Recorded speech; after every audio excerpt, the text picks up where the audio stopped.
Okay, just update here for the injuries. So Michael Hoyt will be out for the year with the Achilles. He'll go on IR. Gabe Davis, we'll see how he does this week in terms of his status as we move forward. And then got 3 players that are all improving that we'll see how they do this week. So Daquan Jones, Josh Palmer, and Shaq Thompson. That's what I have for you. So with that, I'll turn it over to you for your questions. Are you expecting them to be on the practice field all this week? Those 3? Yeah. Yes. Okay. Yep. In some capacity, Joe. I don't know at this point yet what that looks like for sure.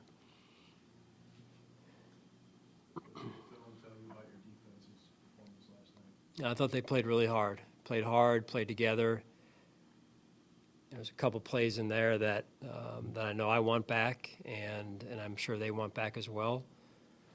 All in all, it was a heck of an effort.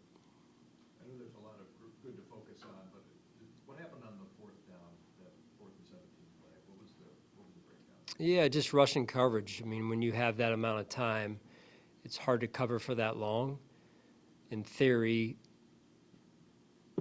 you know, if we cover a little bit better, if we rush a little bit better, those two can marry up like they were for most of the game. Some of the big plays is where it broke down, that one included. So those are things we need to get corrected. Think about Maxwell kind of getting thrust back into it in a game like that. I know it was the second game back, big moment for him. How do you think he handled the process leading up to that game, and then asking to play 50% of the snaps against that team specifically in game? What did you notice from him? It was not too big for him. That's a good thing, and again, he's got a really good support group around him, from his coaches to his teammates, and he's a team guy, so he knows he has to earn his way, and that's an important piece, important part of his mindset. So just good to see him have success. I'm sure, you know, helps his confidence, and sometimes you work hard, you don't always see you don't always get a breakthrough moment like that early. So that's good. Now we got to go back to being humble and staying with his process. Sean, the one player you bring up was Dorian. What's the expectation for him this week? Yeah, one day at a time. Don't know for sure. Kind of like those other guys. I failed to mention them. So yeah. How did you feel that Cam Lewis filled in for Dorian? He did. Yeah, I thought he did a good job. Cam's a competitor. He plays multiple positions for us. I think it was the second play of the game. They went over the middle on him, and he broke it up there. Or made it a contested situation. So I thought he played very competitively and tough, and made some big-time tackles for us and plays on the ball. Historically, at trade deadlines past, what is usually the process, or how you get involved? Is it late, early? I mean, what can you just? Me as a coach, you mean? Yeah. You mean? You know, I kind of have some conversations with Brandon. You know, he really runs the point on it. So you know, he'll brief me on some things, maybe some thoughts, maybe some kind of irons in the fire that he wants me to kind of wants my opinion on. So, or he'll have me look at someone or a couple of guys. So that's kind of my involvement on it. Like I said, he runs point on it. So. Does he come to you with these things, or do you come to him? Meaning, is it, just trying to guess what the relationship is like, because there is such involvement. If they do acquire somebody, or you're about to lose somebody, Yep. this is going to affect your day-to-day life and the organizations. But it's his job to go get that guy. So I'm just wondering, like, does he just let you know when something's close, or do you? Well, I think over the years, what I've understood is I share my vision for the team, where I think we're at, where I think we could use some help, and then, you know, we back and forth in conversation style there, and then, you know, he does his work and with his staff as well, and they do most of the work naturally, because we're game planning every week and whatnot. So it's, you know, I believe my job is to share where I believe our team is and what we need to do moving forward. So from there, it's you know, it's really his kind of his stage, really. So. Coach, I know trench play is very important to you. The offensive line had another good game against the top 10 defense your operation and what you do? Yeah, he's highly important. He's a ton of experience coaching offensive line, coaching on offense overall. Once being a coordinator as well, so I think that helps. He can see the big picture, and I'm sure Joe would echo the same sentiments about Chrome. And quality coaches like that are hard to find. So it's been a great reunion, if you will, and with him and his family here, I've enjoyed like our family getting to know his family, and he's been a big asset to us. You mentioned with Hoyt going down last night how other guys will need to step up and that sort of thing. How do you feel about that group? Obviously, Joey and Greg had a big night last night, but how do you feel about the group behind them? Yeah, confident in those guys, and we know every week you got to find a way to win. So you got to manufacture it different ways, and I thought the guys last night that were in there with Michael being one of them, and Larry, and then we had Mathis in there as well, and so it's every week. It's the journey in the NFL. How do you shape a plan that uses the strengths of the players, and then they got to come together and execute it. So the journey is the journey, and we've lost some guys, and so and some of those guys aren't able to come back too. So we've got to continue to try and figure this thing out to where we can piece it together week to week and find ways to win. And I thought the guys did a really good job of that last night, staff included. How's Michael doing from a mental perspective of, coming back after the suspension, having limited time, and then being out for the season? How's he doing? Michael Hoyt, you talking about? Yeah, I mean, he's disappointed. He's, looked forward to these moments because he was out early in the year, right, with his suspension. So, and to get off to such a fiery start and impact the team in such a influential way in such a short amount of time. Now, there's when you go through a situation like that, it's a natural disappointment. It's a shame. It really is. You never want to see anyone get hurt. Our team, another team, and so it's a hard job. And these guys put a lot on the line, and then there's this huge moment of disappointment. But he is as tough as they come, and it's important that we are there to support him all the way through this. Sean, you mentioned last night after the game that you said you're not where you need to be. I'm assuming kind of just collectively as a team. Now that you're at week 9, kind of the midway point of the season, do you feel that you are at least closer to that than maybe say you were going into the bye week? Yes, yeah, I do. And it's really I think the piece that we are learning about ourselves is how we need to do things collectively as a team in order to put ourselves in a position to play good football and to play winning football. Whether that means we win or not, again, as you've always heard me say, the results sometimes can be variable, but we have to put ourselves in that position. There's a how that gets you there, and so that's one of the things that I believe our team is learning right now.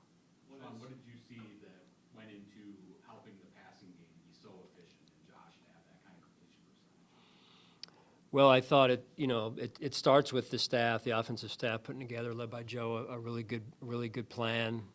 Players understanding it. Josh looked very in control of knowing what he was seeing out there, and you combine that with our ability to run the football, and it gets all of a sudden really hard to defend. And Spags does a lot of things. He's very multiple in terms of his looks, very multiple in terms of his pressure schemes, and the communication between the offensive line and the skill players, Josh, in terms of protection and what they were seeing is critical, and they did a great job of executing that at the line of scrimmage. So I believe that was a big time step for us in the right direction as well as an offensive unit. So a lot of work went into that through the week, and so now it's time to turn the page and be ready to execute that again. What has Jordan Hancock shown you between games that earned more of your trust and the defensive staff's trust? And what did you think about how he handled some more reps? Yeah, it's exciting to watch these young players. I'm going through the defensive film and with the defensive staff and in the room and just watching players. We get a stop and players coming off the field, and you got Cole out there in the back end. You got Max. You got you got Jordan Hancock, some young guys out there that haven't played a whole lot of football, and you're excited for them because you see them and their excitement and they're having fun out there, and yet there's these other plays or moments where you're like, that's not exactly how we want it to look, but you get a chance to get them in and teach them, and they sit down and learn from it, and again, it's all part of the kind of refining process as we go, and I'm excited about that. At the same time, we've got to continue to learn on the job here. I know you don't like to go too much in the scheme, and you can tiptoe around this however you want, but, and I don't mean. No pun intended with your foot. Yes, exactly. Your defense hit Patrick Mahomes 14 times yesterday. You guys played a ton of dime with DBs on the field. How much did you have to kind of, for lack of a better term, have to go into your bag to have that kind of plan and execution? And how confident are you that, I don't want to say replicate it, but maybe do it again in the playoffs if you meet the Chiefs again in the playoffs? One game at a time, I would say. That's kind of the general blanket statement. It's really trying to win one game at a time, though. It really is. And sometimes plans stay the same. Sometimes plans change. That's what makes this league so difficult is people change week to week, and the challenge changes week to week. So, and sometimes your personnel, through injuries and everything, and what you have available to you, you may want to do something, but you don't have certain players healthy enough to do it. So you have to find another way. That's what I meant by, part of what I meant by saying we have to figure out a way to win every week. So it's a moving target, if that makes sense, but it's also part of the challenge every week that we as a staff look forward to, and I think our players do also, because these guys are raised by continual challenges that are out in front of them every step of the way, and you saw our team respond to a pretty darn big challenge last night. You were asked about the defense, and you talked about the attitude. It seemed to be that there was an emphasis or kind of a visceral reaction when you used the word attitude. Is that limited to your defense, though? Is this maybe an organizational or the entire roster? Like you feel you're playing with your attitude or your identity is now coming around? I would say yes. I would agree with that. It's a collective mindset that the team is beginning to take on, and I think enjoy being kind of wired that way. So that's a good thing. That needs to continue, though, because winning is hard enough. Schemes are one thing, but how you do things it connects everything else that we're trying to do. Scheme, ball, taking care of the football, all those things are connected through this identity of how we do things. Sean, we've asked a couple of times about Dorian Strong. Do you have any more clarity on his situation? I do have some more clarity. It's not good in terms of the reports and everything, so I don't want to get into where it may go, but it's not moving in the direction we would like it to at this point, but I'll stop there just out of respect for Dorian at this point. We've just been, he and I have had some conversations over the last few days, and I wish the reports were better at this point, but that's where we're at right now. So. And speaking of directions, TJ Sanders, I know another week here, we're approaching when he can maybe get back. How's he trending? Yeah, seems to be moving in a good direction.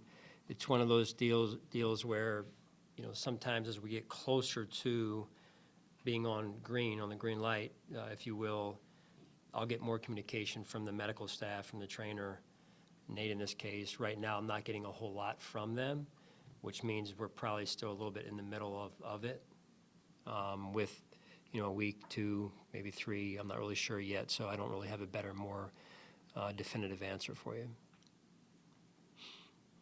All right, thank you, guys.